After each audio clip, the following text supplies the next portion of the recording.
write some stuff up on there, man. I forgot to do it, Oh, man. But I'm getting ready with it. I'm gonna do what I gotta do. welcome to 100 Yards of Football. If you like the video today, please comment and share it. Today, our video is on our NFL Weekly Report. And today I got my man, the very special talented Mr. Cornel Hardy, as he's going to be our NFL Weekly Reporter every week with me. As we're going to talk about what's happening with the Falcons. We're going to talk about news throughout the NFL. And if you heard Mr. Hardy while he was coming on, as you're looking at him, a good-looking guy, handsome guy, he was getting ready for the show, and I was asking him about his bulletin board because last week, 2 weeks ago, he was very impressive because one thing about Mr. Hardy, when he talks this football, he likes to give you the in-depth scoop. Not what he's just saying out of his mouth. He likes to show you in words and also in numbers. So if you like the video today, please come in and share it. We surely appreciate here at 100 Yards Football. And special thanks to my producer who's making it happen today, Mr. Logan Landers. Mr. Hardy, how you doing? And I'm gonna get right to it. Let's go. We almost getting ready to kick off the season in a couple of weeks. Right now, I know you're Atlanta Falcons insider. Right now, what are you liking about the Falcons going into training camp before we get started today? First of all, I like the acquisition that we have right now on the offensive with Kirk Cousins, as well as signing Kyle Pitts to a 1-year extension as far as his 5th-year thing as well. I also like the offensive that we have with Bijan Robinson and Drake London. But as far as the defense, I'm glad that Grady Jarrett is coming back. It's coming back healthy, but also the support that he got with Aurora that's coming from Clemson. Because it seems like we always have challenges as far as giving some kind of support for Grady Jarrett as far as on the defensive line. AJ Terrell coming up, but this is a season where AJ Terrell gonna have to step up. I mean, it's very to the point where he's going to have to. It's pretty much like a contract year for him. He's going to have to step up from his injury. And I'm so glad that we got Jesse Bates back, coming back for his 2nd year with the Atlanta Falcons. He had 6 interceptions last year, so basically he's impressive as far as being right there at the safety position. So yeah, right now I'm looking forward for the offensive with Kirk Cousins coming in there, nickel and diming them, and as far as the runs after the catch with Kyle Pitts, Drake London, and as well as dumping the ball off to Bijan Robinson. Let Bijan Robinson handle the business. He's gonna be our bell cow this year, so he's going to do what he got to do. The Falcons Offensive Player of the Year when it's all said and done in 2024. Who's going to be the offensive player for the year for the Falcons on the offensive side of the ball? Offensive side of the ball, I had 3 people. I was thinking about Kirk Cousins. I also was thinking about Bijan Robinson, and I was thinking about Kyle Pitts. The offensive scheme that we're now running with under Zach Robinson is somewhat of a variation of the same offensive scheme that Shanahan ran when he was here with the Atlanta Falcons. I feel that with like they quote unquote call Kyle Pitts the unicorn because of his size, because of his speed. We have not really seen that because of the injuries that we have had with Kyle Pitts. But my offensive player of the year for the Atlanta Falcons will be Bijan Robinson. So you're thinking a young man from Texas is going to have a big year. So what we talking about? Over 1,500 total yards, all-purpose yards? Is he going to go over 1,000 yards rushing, then add another 500 receiving? I say he's going to have I would say he's possibly going to have somewhat similar to a Todd Gurley year if he's not injured. So I would say probably about at least I say at least about 1,500 yards, all-purpose yards. I say he will run for 1,000 yards because they're going to hand the ball off to him. You cannot have a talent like that in the backfield behind a quarterback like that, and you not use that guy. You cannot do it. So I'd say he's going to have over 1,500 yards, all-purpose yards this year. The Falcons Defensive Player of the Year when it's all said and done in 2024. I'm going back to Jesse Bates, man. I'm going back to Jesse Bates. He is a disruptor. He's a disruptor on that defense, but also, too, he has shown that he is the leader of the defense. So basically, the thing is I'm going with Jesse Bates. Like I said, AJ Terrell is going to have to step up because the fact of the matter is they're going to try to – many of the offensive schemes, they're going to try to avoid throwing that ball anyway on Jesse Bates' side. So basically, the defensive cornerbacks, they're going to have to step up. They're going to have to cover. They have to cover because the offenses of these teams, they're all aware that Jesse Bates is back there. So they're going to try to do any other offensive scheme to be able to just throw towards to the defensive back, the defensive cornerbacks or whatever. So I'm going with Jesse Bates. He's going to get his. NFC Comeback Player of the Year. Ooh, ooh, that's a tough one. NFC comeback player of the year. I have one person in particular right now, and that person right now is Kirk Cousins.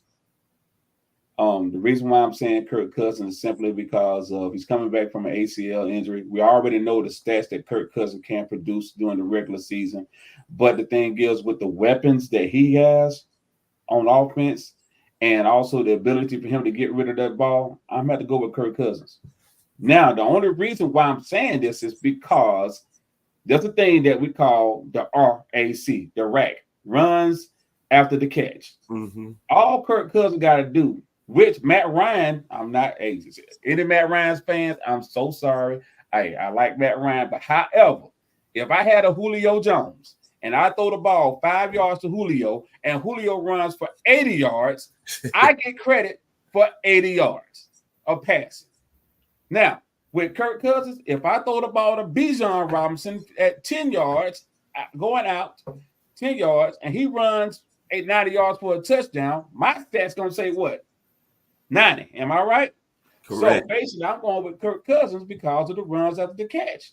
My comeback player of the year for the NFC is Kirk Cousins. AFC comeback player of the year. Boy, that's man, goodness. You got so many on that side. You got Aaron Rodgers is coming back from his injury. You got Joe Burrow coming back from Cincinnati. You got Russell Wilson that we know what he did at Denver. You know what I'm saying? Let's ride. Okay. Then you had Pittsburgh. Let's do it. So, and then also too, there's another sleeper that I got. That was a bell cow. And when he came out and stepped up, he did the thing. Nick Chubb, Cleveland Browns, and Deshaun Watson. That's coming back too. So I'm going with Joe Burrow. The reason why I'm going with Joe Burrow. He won it before. And I think I'm going with Joe Burrow simply because of you got to understand one thing. Joe Burrow knows his offensive scheme. Aaron Rodgers knows the thing. Hackett, who was his offensive coordinator in Green Bay, but Joe Burrow got Jamar Chase. He got the players still there. So basically, I'm going with Joe Burrow. And then on that, think about this. There's only one person that won comeback player of the year twice since it's been established in 1998. And nobody knows this person. Nobody knows who this person is. So therefore, my people out there, if y'all ever have a trivia whatsoever, the person's name was out of Marshall University, Chad Pennington. He won it in Miami, and he won it with the New York Jets. Comeback player of the year, 1998. So I'm going with Joe Burrow, my man. The NFL Offensive Rookie of the Year. NFL Offensive Rookie of the Year. It's so many out there. You have Caleb Williams at Chicago. You have Marvin Harrison Jr. that's at Arizona. You have Roma Dunze, who's going to be the wide receiver for Caleb Williams over there in Chicago. But there's one particular name that nobody's not really saying too much of. And I'm going to just roll the dice on him because I love Marvin Harrison Jr. And I know, but the thing is, who's Marvin Harrison Jr. quarterback? Kyler Murray. Kyler Murray is coming back from an injury as well. We know that Kyler Murray is a scrambler. So anybody that understands football from a wide receiver perspective is, if once the play is called, if I'm running my particular route and I'm dealing with a scrambling quarterback, I have to break my route and adjust my route. So basically, like 1001, 1002, 1003, I gotta look. If I see my quarterback running, scrambling, I gotta break out my route to get and turn myself around to get to where the quarterback's going. So therefore, while he's scrambling, he can throw me the ball. That's not part of the play projection right there. It's not. So therefore, I'm a Marvin Harrison Jr., and I'm dealing with not a pocket passing quarterback. However, the person that I say that people sleeping on is Jaden Daniels, Washington Commanders. Why am I saying this? Because his offensive coordinator is the person that developed Patrick Mahomes before the NFL even knew who Patrick Mahomes was. With the Texas Tech Raiders, his name is Cliff Kingsbury, who was the Arizona Cardinals head coach. I'm going with Jaden Daniels, Heisman Trophy winner from last year.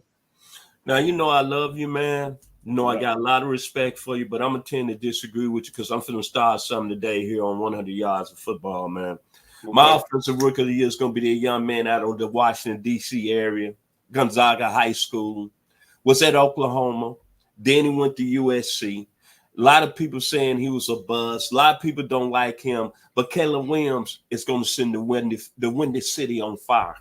He's got DJ Moore. He's got DeAndre Swift. He's got Roma Duzzi. And he's got a defense.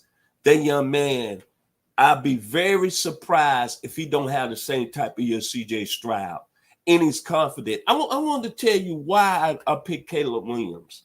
Right now, I look at a lot of other NFL draft people that had Caleb Williams, not as going as high. Caleb Williams is this and that. But think about this. He was at Oklahoma. He went to that school that had a 5-star quarterback that was starting. Okay. Waited his time. Spencer Rattler, no disrespect to him. I still think he's a great talent. Yeah. But remember that Texas-Oklahoma game. Yeah. Texas was up in that game 28-7. Yeah. Caleb Williams, as a true freshman, came off the bench. Yeah. Oklahoma 55, Texas 48. And I like what Caleb Williams said after that. Cornel, I know he wasn't going to never get his position back. Mm-hmm. Then he follows his head coach out to USC. Yeah. Now, this is what I don't understand. A USC defense in his 2 years there almost gave up, 32 points a game, some ridiculous number. But he won the Heisman Trophy his sophomore year. He did everything he could. And you put him in that situation with Chicago, granted, he's never played in the league, but to me, that's the team you better watch, the Chicago Bears. Your defensive rookie of the year. Okay, my defensive rookie of the year. Oh man, that's a tough one. No, it's not tough, brother. It's not tough. Roll Tide, baby. Roll Tide, baby. And I'm not talking about the speed rusher. I'm talking about the corner. Yeah. I'm talking about the corner. Teron Arnold, Tallahassee, Florida in the house. He's going to be my vote for NF. Teron Arnold was my guy, man. The rookie of the year. Huh? That's who I'm taking defensive rookie of the year because that's who I had. That's who I had, man. That's who I had. What was I pretty much was thinking about a disruptor on the D line, but I gotta go on him, man. I gotta go with him. Think about this. What was Detroit's main problem in the championship game against San Francisco? Oh, come on. It's secondary. Okay. That's all I'm saying. It's secondary. And he's at Detroit, and Aiden Hutchinson down the end, that pressure coming. Yeah. Yeah. And the final question today. Yeah. Got 3 more weeks before training camp. Well, actually 2 weeks. Who's going to be your MVP of the whole league this year? Oh, my MVP of the whole league this year? Everybody wants to say CMC may do a comeback this year. That's not going to happen. My offensive player of the year, and people going to sleep on this for what I'm about to say, Tyreek Hill. I felt they should have got it this year. Tyreek Hill, I'm going to do the Kenny Anderson. Here we go. Let's go to the boards. Tyreek Hill. He led in receiving last year. 1,799 yards in receiving. That's my man Tyreek Hill. That's pretty impressive. He was a co-leader with 13 touchdowns. Him himself was a one-man wrecking crew in Miami. We know what he did in Kansas City. I'm going with Tyreek Hill. Now, second honorable mention is, excuse me, y'all. Honorable mention is my man. That's in Cincinnati. Jamar Chase. Why do I say Jamar Chase? Last year he had 1,216 yards and he had 7 TDs. Understand, he didn't have Joe Burrow. Joe Burrow was injured. Joe Burrow coming back. Honorable mention, Jamar Chase. Either Tyreek Hill or Jamar Chase. That's who I'm going with. Thank you. And your MVP on the defensive side of the ball, the defensive player of the year. Woo! It's so many to mention. You got Michael Parsons. You got T.J. Watt. You got T.J. Watt had 19. T.J. Watt had 19 sacks last year before he got injured when they played against Baltimore. 19 sacks. Michael Parsons had 14 before he got injured last year. Nick Bosa, he had a slump season. He had only 10.5 before he got injured. Myles Garrett had 14 before he got injured. Myles Garrett was on the run. But because of the disruptor that he is and because of the defense that he plays up under, I'm going with T.J. Watt. I think T.J. Watt, he's on a mission because he was upset when he got hurt against Baltimore. I think T.J. Watt is going to probably have maybe I'm going to go with 22 this year. T.J. Watt is going to be the defensive player of the year. And if I'm correct, he won this past year. I'm going with T.J. Watt. Final words today. What's the Falcons' win total going to be this year? Win and loss total before we end the show today. Woo! The pressure is on for the Falcons. Some of the top NFL teams they got to go against. It's in the beginning of the season. You got Pittsburgh, you got Kansas City, you got Philadelphia, you got Dallas. And also in your division, you're playing except for one team, which I'm correct. I think it's Carolina. You're playing your teams twice before you even get into December. The pressure's on. I'm going with the Atlanta Falcons. 10-8, they go to the playoffs. I'm going to say this about the Falcons. I think the Falcons should win the division. I'm even go a little more easier. I'm going to go, but they play 17 games, right? Yeah. 12-5. With Kirk Cousins, they should win the division easily. And that's my final opinion today here on 100 Yards Football. Mr. Hardy, final words today on 100 Yards of Football. Final words, it's going to be a spectacular season. There's a lot of things going on in the NFL, a lot of uncertainties that we don't know. We don't know if Kirk Cousins is going to be 100% the rest of all these games. We don't know if Michael Penix is going to come in. We don't know if Russell Wilson is going to be the starting quarterback in Pittsburgh. We all trying to figure out what Arthur Smith going to do when he comes to Atlanta, what kind of schemes he's going to play when Pittsburgh, when the Terrible Towers come to Pittsburgh, Terrible Towers come to Atlanta, what's going to happen, man? We don't know. It's just so many uncertainties. What Aaron Rodgers is going to do, what Michael Parsons going to do, what Dak Prescott going to do. Is Dallas going to make it to the playoffs this year? And once again, what my Philadelphia Eagles going to do with what we got going on in Philadelphia. It's just so much, man. So, you know what I'm saying? Y'all get your popcorn ready. Y'all tune in because, boy, it's going to be a ride this season. It's going to be a ride this season. But I pray to God, I put my money in the tide bucket at church and hope that the Falcons do something because I am a Falcons fan. And I hope to God that we can win and rise up, rise down, whatever it is. Falcons, come on, man. We need y'all this year. We've been sitting there waiting for 1, 2, 3 years, hoping and praying. Now it's time to put up or shut up. Raheem, I love you, man. If you're listening, man, let's do it. Let's get it done. And Russell Wilson, I wish you the best, man. But you got Justin Field right there, and Justin Field ain't coming to sit behind you. Promise you that. Please believe that. If you liked the video today, please comment and share it. I'd like to give special thanks to my producer who made it happen today, the very talented Mr. Logan Landis. Hey, man, all I can say is Michael Penix might be the next Mike Vick. Y'all be blessed here on 100 Yards of Football.